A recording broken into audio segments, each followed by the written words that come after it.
Yes, Lord.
नयाँ घरमा setting भएको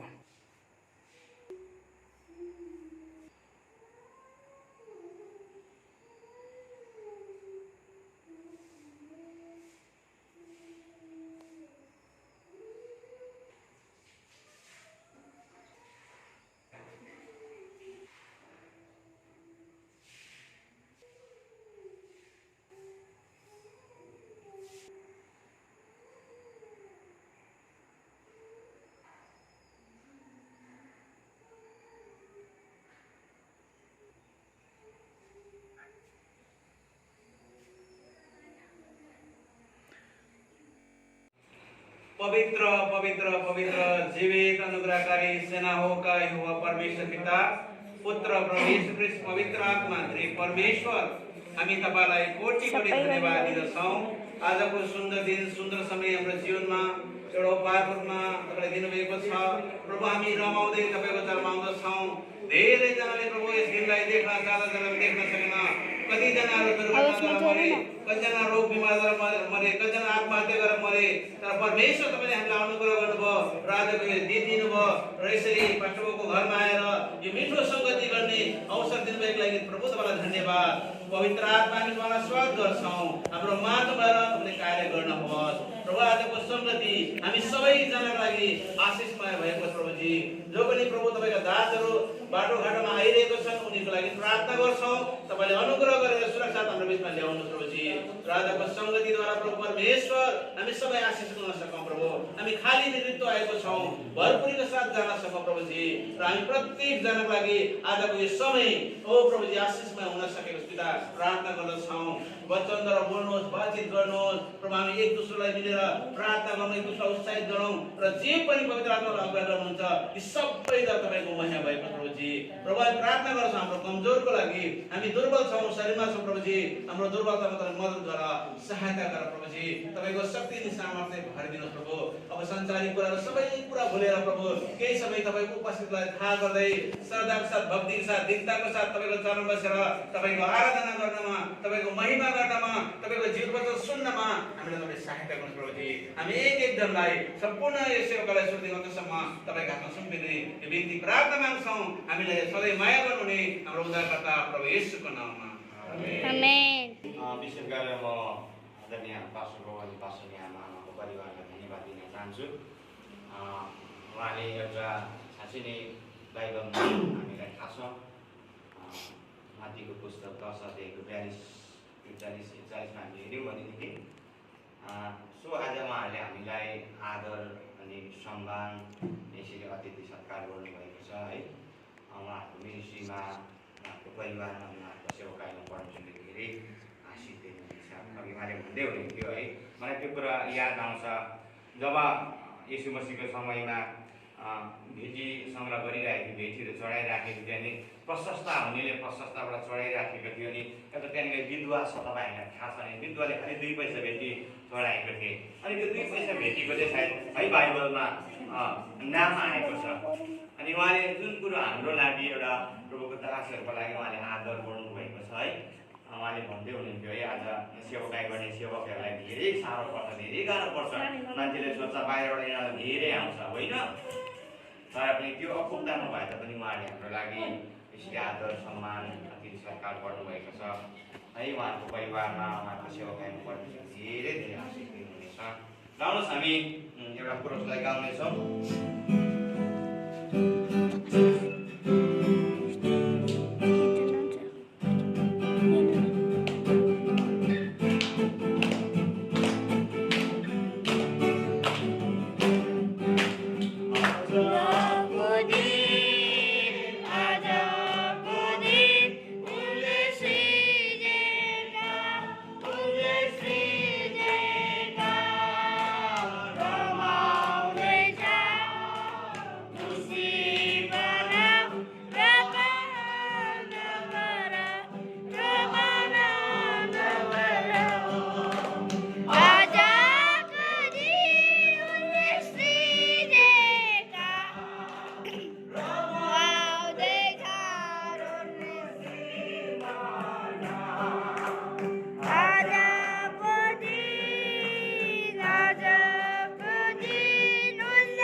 सबैजनालाई प्रभु येशू ख्रीष्टको नाममा जय मसीह। जय मसीह। परमेश्वरलाई धन्यवाद भएको होस् यो समय हामीलाई दिनुभएको छ। आज हामी यहाँ बाइबलमा भन्दछ जहाँ मेरो नाममा 2 या 3 जम्मा हुन्छ त्यहाँ म चाहिँ उपस्थिति हुनेछु उहाँ म हुनेछु भन्नुभएको छ उहाँले। अनि हामीलाई विश्वास छ परमेश्वरले हाम्रो माझमा छ। अनि तपाईँहरूलाई एकपल्ट फेरि पनि म धन्यवाद दिन्छु तपाईँको यहाँ उपस्थिति आउनुभएको लागि। त्यसैले म आज जसरी पास्टरले हामीले आज बोलाएर एउटा सानो सङ्गति र उहाँ आज नयाँ घरमा यहाँ सर्नु भएको छ अनि उहाँले जो आज हामीले त्यो आदर संस्कार गर्नुभयो त्यसको लागि धेरै धेरै तपाईँ धन्यवाद होइन पास्टरलाई परमेश्वरले तपाईँलाई अरू पनि आशिष गरेको होस्। अनि म धेरै के अब केही समय 5-10 मिनटमा चाहिँ थाहा पनि थिएन र परमेश्वरको वचन हेर बाइबलमा भन्छ हर समय चाहिँ हामी तयारी हुनुपर्छ सिजन हो आउट अफ सिजन भन्छ होइन। जहिले पनि हामी परमेश्वरको वचन सुनाउनलाई चाहिँ प्रचार गर्नलाई होस् सुनाउनलाई त्यसको लागि हामी तत्पर हुनुपर्छ तयार भइराख्नुपर्छ होइन। आउनुहोस् हाम्रो 10 मिनट जति 5 मिनट हामी परमेश्वरको वचनबाट आज हेर्नेछौँ। भजन सङ्ग्रह यसको 135 को 3 वचन हेऱ्यौँ, 1, 2, 3 मात्रै वचन छ, 3सम्म आज हामी हेर्छौँ। भजनसँग त्यसको 133 को 1 देखि 3सम्म म पढ्दैछु, यदि तपाईँहरूले बाइबलमा पाउनु भएको छ भने जुन भाषामा छ तपाईँ पढ्न सक्नुहुन्छ। यो चाहिँ दाउदले लेखेको भजन हो। यो चाहिँ एउटा यात्राको टाइममा उनले लेखेको हो, जब ऊ एकदम यात्रा गइरहेको थियो, एउटा यात्रामा हुनुहुन्थ्यो। जस्तै पिलिग्राम, जस्तै आज हामी प्रभुमा नआउँदा पनि कति मान्छे अहिले यो सिजन छ, अहिले कति यात्रामा गइरहेको कता कता दर्शनको लागि होइन, के चढाउनलाई। त्यस्तै यहाँ तर तिनीहरूले चाहिँ एउटा त्यतिखेरको जमानामा चाहिँ जब डेभिडको टाइममा चाहिँ दाउदको समयमा चाहिँ त्यहाँ पर्मानेन्ट परमेश्वरको भवन थिएन त्यतिखेर चाहिँ, किनकि दाउद मरिसकेर अनि उहाँको छोरा सोलोमनले त्यतिखेर चाहिँ पर्मानेन्ट प्लेस प्रभुको लागि उसले भवन बनाएको थियो। 40 वर्ष लगाएर त्यो भवन बनाएको थियो। त्यो भवन नहुँदाखेरि परमेश्वर कहिले यता हुने कहिले उता हुने, यो होइन कि परमेश्वर कुनै चाहिँ त्यो ढुङ्गा त्यो चाहिँ होइन। परमेश्वर तर आत्मा हुन्थ्यो, तर उहाँ आफ्नो मानिसको बिचमा सधैँ रहनुहुन्थ्यो, किनकि उनीहरू जहाँ जहाँ तम्बु लगाएर हिँड्थ्यो उहाँ अगाडि पछाडि। त्यसैले तम्बु त्यहाँ जहाँ परमेश्वरको तम्बु हुने अनि तिनीहरू त्यहाँ बस्थ्यो। सबै तम्बु लगाएर एक लाइनले इजरायलको 12 जातिहरू एक छतमा छाउनी जस्तो, आर्मीको छाउनी जस्तो लगाएर बस्थ्यो। त्यहाँ बिचमा परमेश्वरको तम्बु राख्थ्यो। अनि त्यतिखेरको यो भजनहरू हो। यहाँ चाहिँ यहाँ म पढ्छु है। यहाँ भन्छ, हेर दाजुभाइहरू एकतामा एकसाथ बस्नु अनि चाहिँ कति असल र कति मनोहर कुरा हो। यो त शिरमाथिको त्यो उत्तम तेल जस्तो हो जो दाढीमा हारुनको दाढीमा बग्थ्यो, जो बग्दै बग्दै उनका वस्त्रहरूको किनारसम्मै पुग्यो।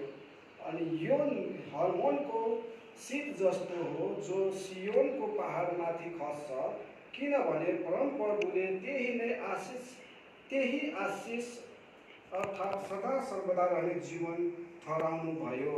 आमीन।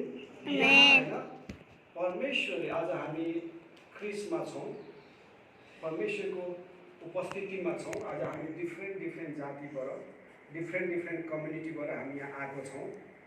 तर परमेश्वर जस्तै हामी यहाँ वचन पढे, यहाँ पहिला वचनमा भन्छ 103 को 1 मा भन्छ, हेर दाजुभाइहरू एकता साथ बस्नु कति चाहिँ असल र कति मनोहर कुरा हो भनेको छ। आज यहाँ होइन पास्टर बाउ कहाँबाट आउनुभएको छ यहाँ सेवाकाई गर्न, तर उहाँले हामीलाई कसैलाई नबोलाएर होइन, तर हामीलाई यहाँ बोलाएर एउटा सानो फेलोसिप होइन, सानो अतिथि संस्कार गर्नुभएको छ। यो उहाँको जीवनमा उहाँको मनमा त्यो कहाँबाट उत्पन्न भएको, त्यो तपाईँले मैले गरेको त्यो ख्रिस्टको प्रेमले गर्दाखेरि, जो प्रेम तपाईँ र म बुझ्न सक्दिनँ। हेर्नु, हामी डिफ्रेन्ट कम्युनिटीबाट आएको छौँ। अब म थापा मगर हो, अब यहाँ दाजु हुनुहुन्छ, उहाँ राई हुनुहुन्छ, तर हामीले थाहा छैन, हामी डिफ्रेन्टबाट छौँ होइन। तर उहाँ दाजु, तर परमेश्वरको त्यो प्रेम दाजुको होइन, उहाँ पास्टरको मनमा हाल्नुभयो, तर हामीलाई सबैलाई बोलाएको छ। अनि त्यो प्रेम त्यो मानिसले कहिले पनि बुझ्दैन, अनि त्यो प्रेमको गहराई पनि थाहा हुँदैन, उचाइ पनि थाहा हुँदैन। जहिले हामी त्यो ख्रिस्टलाई ग्रहण गर्छौँ त्यो दिनले परमेश्वरको प्रेम हाम्रो मनमा हालेको छ। चाहे हामी जहाँ भए पनि, तर बाइबलले एकदम असल भनेको छ, हामी चाहिँ मिलेर बस्नुपर्छ। किनकि हामी सबै ख्रिस्टले उसको जब हामी एपिसीको किताबमा पढ्छौँ, हामी सबैलाई येशू ख्रिस्टको रगतले किन्नु भएको छ। त्यसले गर्दाखेरि हामी उहाँको छोराछोरी हौँ। हामी कहीँ बसे पनि, डिफ्रेन्ट ठाउँमा बसे पनि, तर हामी उहाँको रगतको द्वाराले हामी चाहिँ एकीकृत गरेर हामी चाहिँ एउटै उहाँको सन्तान हौँ। हामी उहाँको छोराछोरी जहाँ भए पनि जुन। त्यसैले यहाँ चाहिँ भजन सङ्ग्रहले यहाँ के भनेछ, उनीहरू हेर्नु 12 जातिहरू थियो आपसमा भाइ। उनीहरू त्यो जबसम्म डेभिड थियो, दाउद राजा हुँदैन, परमेश्वरको एउटा स्थान पर्मानेन्ट प्लेसै थिएन। उनीहरूलाई दाउदले भन्थ्यो म बनाउँछु भने, त दाउदलाई परमेश्वरले भने तँ बनाउँदिनस्, किनकि तेरो हात पापले भरिएको छ, तैँले धेरै लडाइँहरू झेलेको छस्, तैँले मानिसहरू कति मारेको छ होइन। किनकि आपसमा जब त्यहाँ हेर्नु, तर तेरो छोरा आउनेवाला पिँढी सोलोमनले बनाउनेछ। अनि त्यो भवन चाहिँ परमेश्वरले आज त्यो पर्मानेन्ट बनायो। लेकिन कति वर्षपछि त्यो भवनलाई तोडिदियो फेरि होइन, जब हामी चर्च हिस्ट्री पढ्छौँ। तर जब हामी त्यो परमेश्वरको उपस्थिति त्यहाँ हेर्छौँ, जब तपाईँ त्यो म्याप हेर्नुहोस्, तम्बु इजरायलहरू पहिला यस्तो घर बनाएर बस्थेन, तम्बु जो इजरायलको इजिप्टबाट मिस्रबाट निस्किँदा पनि उहाँहरू एक कतारमा हुन्थ्यो। अनि जस्तै एकोली उनीहरूको 12 जातिहरू थियो। अनि परमेश्वरको चाहिँ यता 3 जना यता 3 जना बिचमा परमेश्वरको तम्बु हुन्थ्यो। परमेश्वरको उपस्थिति उनीहरूको बिचमा लडाइँमा जाँदा पनि परमेश्वरले भन्थ्यो पहिला कुन चाहिँ जाति जाने हो त्यहाँ उनीहरूले चाहिँ परमेश्वर त्यो अगुवाई दिनुहुन्थ्यो तिमीहरूलाई। अनि आज होइन म तपाईँलाई यही भन्दछु होइन आज होइन हामी परमेश्वरको होइन यीशु ख्रीष्टको रगतको द्वारा आज हामीलाई किनिएको हुनाले हामीलाई यीशु ख्रीष्टको रगतले पोखालिएको हुनाले अनि परमेश्वर पिताको होइन त्यो प्रेम हाम्रो बिचमा हालेको छ हाम्रो मनमा हालेको छ। त्यो प्रेम तपाईँ हामी कहिले थाहा पाउँदैनौँ। भोलि हामीलाई के होस् हामीलाई फिलिङ हुन्छ हाम्रो दाजुभाइलाई के भयो भनेर तर हामी संसारमा हुँदा मतलब हुँदैन जेसुकै होस् तर हामी एउटा ख्रीष्टमा आइसक्यो भने क्या त्यो तपाईँले मैले त परमेश्वरको त्यो आत्माले हामीलाई त्यो गर्छ त्यहाँ जानुपर्छ अन्नालाई यो भएको छ होइन हामीले उनको लागि प्रार्थना गर्नुपर्छ त्यस्तो प्रेम होइन। त्यसरी आज हाम्रो बिचमा पास्टर यहाँ आउनुभएको छ एकदम हामीलाई खुसीको कुरा हो। अनि यो अनि बाइबलमा पनि यही होइन जस्तै हामी यहोशूको किताबमा पढ्छौँ परमेश्वरले त्यही हुन्छ तिमीहरू 1 कदम बढाऊ होइन म 2 कदम बढाउँछु भनेको छ। जब हामी यहोशू किताब यहोशू भनेको एउटा चाहिँ एकदम महान योद्धा थियो कमान्ड जस्तै आज जनरलहरू हुन्छ नि युद्ध गर्नको लागि कमान्डरहरू हुन्छ उनीहरू लड्दै तर उहाँ अगाडि अगाडि हिँड्ने मान्छे होइन। त्यसरी नै आज परमेश्वरले चाहिँ आज होइन आज परमेश्वर हाम्रो अगाडि हुनुहुन्छ उहाँ हाम्रो कमान्डर हुनुहुन्छ। अनि परमेश्वरले आज हामीलाई यहाँ ल्याउनु भएको छ। अनि अर्को कुरा चाहिँ यहाँ एउटा चाहिँ अभिषेकको बारेमा लेखिरहेको छ यो त शिरको माथि त्यो उत्तम तेल जस्तो दाढीमा हारुनको दाढी के अरे दाढीमा हारुनको दाढीमा बग्थ्यो जो बग्दै बग्दै उनका वस्त्रहरू किनारसँगै पुग्थ्यो होइन। अनि यहाँ चाहिँ अभिषेकको कुरा गरेको छ। अर्को कुरा यो अभिषेक पुरानो नियममा चाहिँ जब हामी हेर्छौँ अभिषेक इजरायलीहरूको इतिहासमा हामी पढ्यौँ भने चाहिँ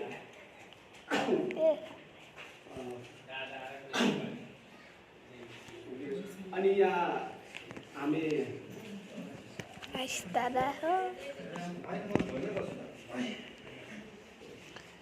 अनि यहाँ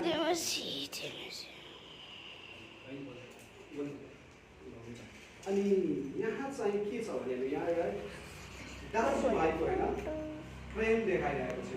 दाजुभाइ हामीहरू ख्रीष्टको छोराछोरी भएको हुनाले हामी आज दाजुभाइहरू ख्रीष्टमा चाहिँ कुनै पनि त्यो ठुलो सानो छ होइन हामी रिस्पेक्ट गर्नुपर्छ एकअर्कालाई। तर त्यो होइन कि म फल्नाबाट आएको म हाम्रो आमा बाउ चाहिँ एउटै हो त्यो चाहिँ यीशु ख्रीष्ट हुनुहुन्छ। त्यसले गर्दाखेरि हामी उहाँको छोराछोरी हो। यहाँ चाहिँ त्यसले गर्दाखेरि हामीलाई असल कुरा हो कि हामी जहिले पनि जबसम्म हामी यो जीवनमा छौँ हामी मिलेर बस्नुपर्छ। दुःखको बेलामा होस् चाहे सुखको बेलामा होस् चाहे कष्ट किन नै आओस् परमेश्वरको त्यो प्रेम जो हाम्रो भित्र हालेको छ हाल्नु भएको छ त्यहाँबाट हामीले त्यो एउटा त्यो के भन्छ एउटा फिलिङ लिएर आउँछ। अनि हामी चाहिँ जहाँ भए पनि जस्तो भए पनि हामी चाहिँ जहिले पनि एक ठाउँमा मिलेर बस्नुपर्छ। जस्तै पास्टर बाबु आउनुभएको छ यो ठाउँमा हाम्रो लागि एकदम ठुलो कुरा हो। यहाँ आउँछ यहाँ बस्नुभएको छ उहाँ आउनु पनि यो प्लान थियो कि उहाँ यहाँ आउनुहुन्छ यो ठाउँमा बस्नुहुन्छ भनेर परमेश्वरलाई सबै थाहा छ। तर हामीलाई आज उहाँले बोलायो होइन अनि यो कुरा हामीलाई प्रार्थना सङ्गतिको लागि एकदम ठुलो कुरा हो। अनि हामी एउटा खुसीको कुरा हो कि उहाँ आएर बस्नुभएको छ। अनि उहाँ आउने दिनमा परमेश्वरले उहाँद्वारा धेरै काम गर्नुहुन्छ हामी त्यो विश्वास राख्दछौँ होइन। किनकि परमेश्वर हाम्रो जीवित परमेश्वर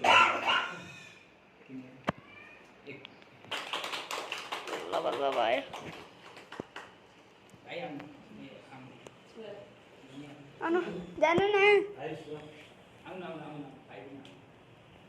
वचन बोलिरहेको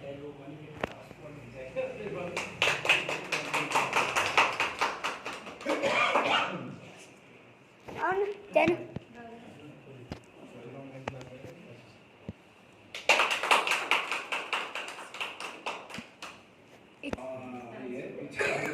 अनि म यहाँ चाहिँ के हामी एउटा मेल मिलापको बारेमा म आज भन्दैछु। एकको साथमा पढ्नुहुन्छ भने स्वर्गदूत हो लर्ड जिजस को भन्दा सेवक चाहिँ आगो भनेको छ। स्वर्गदूत चाहिँ हावा अरे सेवक आगो भनेपछि हावालाई पनि आगोले रोकिन्छ आमेन वचन भन्दै।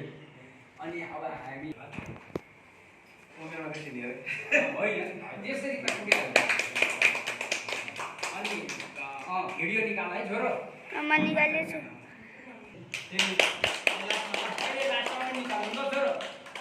फेरि जान्छ नि मैले यस्तो क्या यहाँ मैले के गरेँ भने नाम पनि लेख्नुलाई थाहा भएन क्या। अब हजुरको थाहा छ पुरै थाहा छैन उहाँको पनि पुरै आएन उहाँ पनि एउटै दाजु हामीले परभोजको भाडामा जस्तै म यहाँ खान्छु तपाईँ तपाईँको घरमा खानुहुन्छ अथवा म नेपालमा परभोज खान्छु तपाईँ यहाँ खानुहुन्छ म अन्त त्यसपछि आउनुभयो अनि ठिकै छ केही छैन परभोजकोलाई महिना भयो महिना त कहाँ अधिकार बनाउनु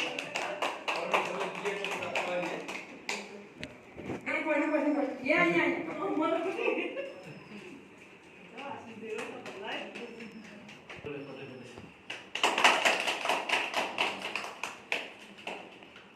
अनि हामी हजुर